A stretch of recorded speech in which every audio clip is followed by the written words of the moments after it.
The EU has placed tariffs on new EVs coming out of China. They are taking a play out of America's playbook, and they are fighting back. They are fighting back. They're doing it a lot weaker than we did it. A lot more bunch weakly. of pussy Europeans. No, I'm kidding. I mean, kind of. The politics on this are so interesting, though. So China has been turning to Europe as its new customer, as its new buyer, because it needs to continue to try to export its way out of economic stagnation. That's a good way to put it. Yeah. Not collapse, but stagnation. Yeah, exactly. They're slowing down, and they need a way out. Europe is where they're turning because they know that if they provoke the U.S. anymore with trying to dump more goods on the American market, U.S. presidents will not be happy with them. So what we just heard is that the EU has put tariffs up to 38% on Chinese vehicles. Now, I'm going to say first that there are already existing 10% tariffs. So this is really upping the level, but I think this is even weaker than it comes off in the first place. So the reason that I say 38, that sounds like a lot, right? Well, we just put 100% tariffs on Chinese EVs. Right, exactly. So like 38 compared to what we just did is very little. Also, China sells EVs, like new EVs, new really cool EVs in like the $10,000 to $20,000 range.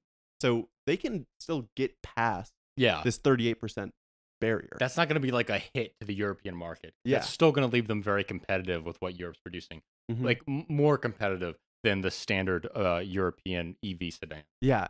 And the thing is too, like most of these tariffs are not 38%. Most of them are on the lower end between like 17 and 25%. Oh, wow. Except they focused on 3 of the leading Chinese car makers, BYD, Geely, and SAIC, to levy this 38% tariff. And that's only if these companies don't comply with a European investigation on the level of support from the Chinese government. So basically what's going to happen is the companies are going to comply with the investigation. We'll see what happens. We'll see what the result is. Like maybe they'll confirm that the government has been supporting the companies too much and they're not competitive. But then it's going to be another 2-year process before they're able to raise the tariffs again. Because the one problem with trying to govern the continent of Europe is that it's 27 individual countries that aren't very good on agreeing on a bunch of stuff. Mm-hmm. A big reason that the tariffs are only this high right now is because Germany didn't want to provoke too bad of a response because the German automakers sell like 40% of their cars in China. That is bad. And China is going to respond. So does China fuck over Volkswagen? Does Germany not see that they're eating their own foot right now?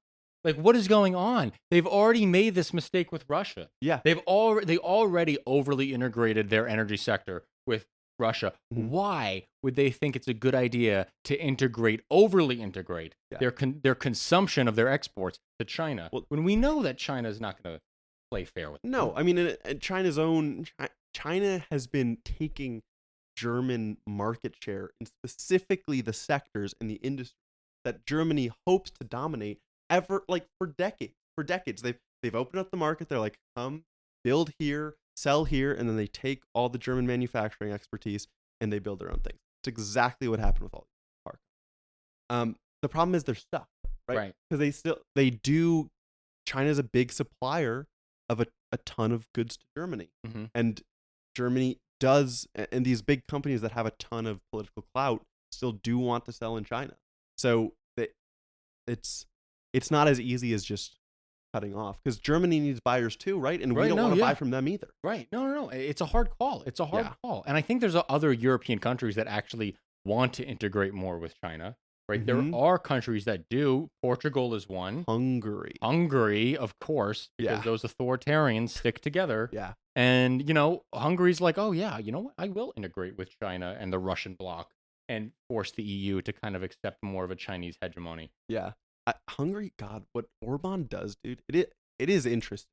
I just have to say that because Hungary has gotten almost half of all Chinese foreign direct investment in Europe in 2022, I think it was. Know that. Yeah, almost half of it. Wait, what does that mean? You're saying half of foreign direct investment that came from China into Europe went to Hungary? Yes. That's crazy. Yes, and a lot of it is the manufacturing plants, because that's going to let them into the market. And China has bought a reliable partner. Yes, exactly. And this is exactly what Orban wants. He's like, it's jobs for my people.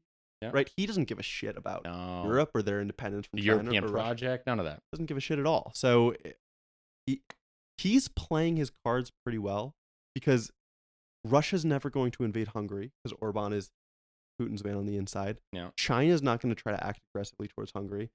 And Europe is too nice and not good enough at punishing members of the EU who are being undemocratic. Yeah. So he's kind of sitting in this pretty spot.